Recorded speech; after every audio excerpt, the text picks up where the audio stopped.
Sirens blared across Peru. Phones buzzed with tsunami alerts, and millions of people walked out of their homes and offices in a single coordinated nationwide exercise, unfolding simultaneously across dozens of cities and towns. This was not a reel, it was a drill. But the number behind it, an 8.8 magnitude megaquake simulated off of Lima and Callao, and the hypothetical casualty report that followed it is genuinely terrifying. And it reveals exactly how seriously Peru is taking a threat that scientists say is not a matter of if, but when, and possibly not even a matter of decades away. Let's start with exactly what happened on the ground this past Friday, since the specific sequence of events itself tells you a great deal about how seriously this exercise was taken at every level of government. Peru conducted its second national multi-hazard drill of 2026, organized by the National Institute of Civil Defense, known as INDECI, simulating an earthquake with its epicenter located 60 kilometers west of Callao, followed immediately by a tsunami alert sent directly to mobile phones across coastal areas, a system designed to reach residents within seconds of activation. President Keiko Fujimori personally led the exercise from Lima's Plaza Mayor, home to the government palace, city hall, and the city's cathedral, receiving what was described as the first hypothetical damage assessment report live during the drill itself. The number she read out loud is what makes this story so chilling. If this had been real, the report she would have had to deliver showed 10,926 people dead, 165,160 people injured, and 2,199,118 people displaced from their homes. Other officials involved in the exercise cited a related estimate, specifically for the capital, projecting 8,181 dead and 139,434 injured in Lima alone from an earthquake above magnitude 8. Here is why Peru chose this exact scenario, and why the threat behind this drill is treated as scientific fact rather than worst-case speculation. Peru sits directly along a 7,000-kilometer stretch of coastline where the oceanic Nazca Plate is subducting, sliding, underneath the continental South American plate, at rates reaching up to 80 millimeters every single year in the southern portion of the country. That location places Peru squarely within the Pacific Ring of Fire, the arc of intense seismic and volcanic activity responsible for roughly 80% of all the seismic energy released anywhere on the planet. The stretch of coastline off central Peru specifically has been identified as one of the areas with the greatest buildup of accumulated seismic energy anywhere in the southern Pacific. Precisely the kind of long, quiet accumulation of stress that eventually releases in a massive rupture, and precisely the kind of scientific finding that turns an abstract worry into the concrete, specific scenario chosen for this year's drill.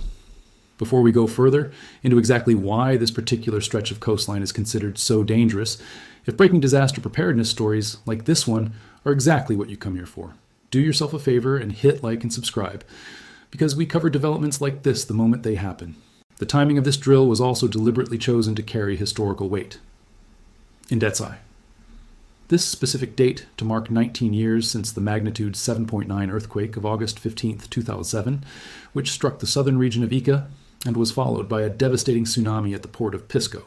That anniversary is not just symbolic. Peru's coastline has a long documented history of producing exactly this kind of catastrophic megaquake. Back in July of 1586, an earthquake estimated at magnitude 8.1 struck the coast near Lima, triggering a locally damaging tsunami that reached as high as 5 meters and caused major destruction across the entire capital, in what was the first major earthquake to strike Lima since the city's founding in 1535. More recently, in May of 2019, a magnitude 8.0 earthquake struck northern Peru at a depth of over 120 kilometers, demonstrating that this country's seismic risk extends well beyond any single stretch of coastline, and reminding officials that megaquake preparedness has to remain a nationwide priority rather than a concern isolated to the capital region alone. What makes this year's drill feel especially urgent is the broader regional context surrounding it. This exercise took place just 4 days after a devastating magnitude 7.4 earthquake struck western Colombia, leaving more than 265 people dead at the time, a toll that has continued climbing since.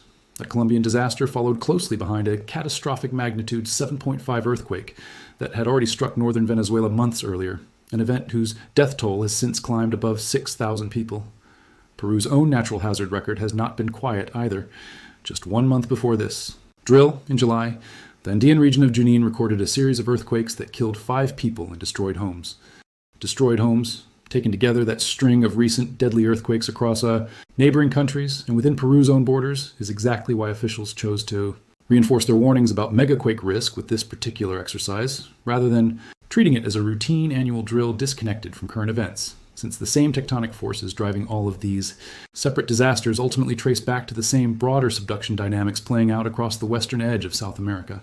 The drill itself was structured in 3 distinct stages designed to test the full range of genuine emergency response from the first moment of alert all the way through to the final all clear. The first stage involved activating alerts and moving people to internal safe zones within buildings. The second stage tested evacuation along established routes toward outdoor open areas. The third and final stage kept participants under the guidance of emergency volunteers until the exercise formally closed. Crucially, the scenarios varied significantly by region rather than applying a single uniform. Script nationwide, reflecting just how geographically diverse the country's actual hazard landscape really is. Along the coast, participants rehearsed the classic earthquake followed by tsunami scenario. In the outside highlands, the drill instead simulated landslides and mudflows, hazards far more relevant to that mountainous terrain. And in the jungle regions of the country, the exercise focused on heavy rainfall and river flooding, according to Hernando Tavera, president of Peru's Geophysical Institute, who helped design the multi-hazard framework behind this drill. Coastal communities considered most exposed to tsunami risk received particularly detailed rehearsal. In the district of La Punta, in Callao, one of the areas most vulnerable to a tsunami-generating earthquake, residents specifically practiced moving to vertical safe zones, meaning upper floors of sturdy buildings positioned above the expected reach of tsunami waves immediately after the simulated alert was issued. A rehearsal designed to shave crucial seconds off real evacuation time when it eventually matters most. That kind of location-specific preparation reflects just how seriously Peruvian civil defense officials are treating the geography of risk, recognizing that a single national drill script would fail to adequately prepare communities facing fundamentally different hazards depending on where exactly they live across such a geographically varied nation. President Fujimori was direct in her messaging throughout the exercise, emphasizing that earthquakes of this magnitude provide no advance warning whatsoever, which is precisely why constant ongoing preparedness matters so much more than a reactive response after shaking has already begun. She specifically highlighted the importance of every household maintaining a ready emergency backpack stocked with basic survival supplies, and she stressed that schools across the country need clear, rehearsed evacuation and regrouping, protocols that both students and staff can execute without hesitation, regardless of what time of day a real megaquake might eventually strike. INDECI reinforced that same message afterward, recommending that every household keep an emergency backpack containing non-perishable food, a first aid kit, warm clothing, hygiene items, cash, and any specific supplies needed for infants or elderly family members. What happened less than a week after this drill only reinforced exactly why Peru takes this kind of preparation so seriously. Just 6 days following the nationwide exercise simulating an 8.8 magnitude megaquake, a genuinely powerful magnitude 7.2 earthquake, struck the country for real, according to Peru's Geophysical Institute. The timing of that real-world event, arriving so soon after such a detailed simulation, served as an almost immediate, unplanned test of exactly the systems and instincts the drill had just finished rehearsing across the entire nation. It is worth understanding exactly why a subduction zone earthquake of this scale carries such devastating potential compared to earthquakes most people are more familiar with from news coverage of smaller, shallower events elsewhere in the world. When 2 tectonic plates converge along a subduction zone, like the one running the length of Peru's coastline, one plate does not simply slide smoothly beneath the other. Friction locks the plates together at the boundary, allowing enormous stress to accumulate over decades, or centuries as the plates continue attempting to move past each other. When that locked section finally gives way, it can rupture across an enormous stretch of the fault all at once, releasing energy on a scale that dwarfs typical crustal earthquakes, occurring on smaller, shorter fault segments. That is precisely the mechanism scientists believe is building beneath the stretch of coastline off Lima and Callao, and it is why the number 8.8 was chosen for this drill rather than a more modest magnitude closer to what the region experiences on a more routine, less alarming basis. The tsunami component of this threat deserves equally serious attention, because a subduction zone earthquake of this size does not just shake the ground, it can displace an enormous volume of ocean water almost, that reaches the coast far faster than most people expect. When the seafloor itself lurches upward or downward during a major rupture, it pushes the water column above it into motion, generating a tsunami capable of reaching coastal communities within minutes rather than hours. That short time frame is exactly why the drill placed such heavy emphasis on immediate evacuation to vertical safe zones in vulnerable coastal districts like La Punta, since waiting for official confirmation before moving to safety could mean the difference between survival and catastrophe, when the available warning window is measured in mere minutes rather than the hours people often assume they will have.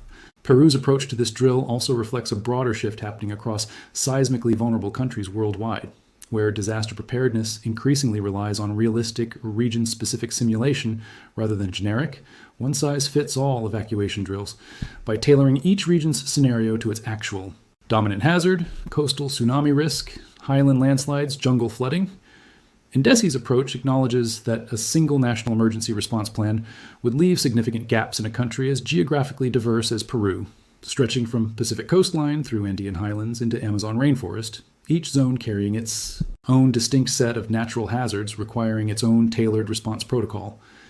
There is also a broader lesson embedded in the specific casualty figures presented during this drill, numbers deliberately calculated and shared publicly rather than kept internal to government planning documents. Sharing a hypothetical toll of nearly 11,000 deaths and more than 2 million people displaced serves a clear psychological purpose, transforming an abstract scientific probability into a concrete, almost visceral number that ordinary citizens can grasp and respond to with real urgency.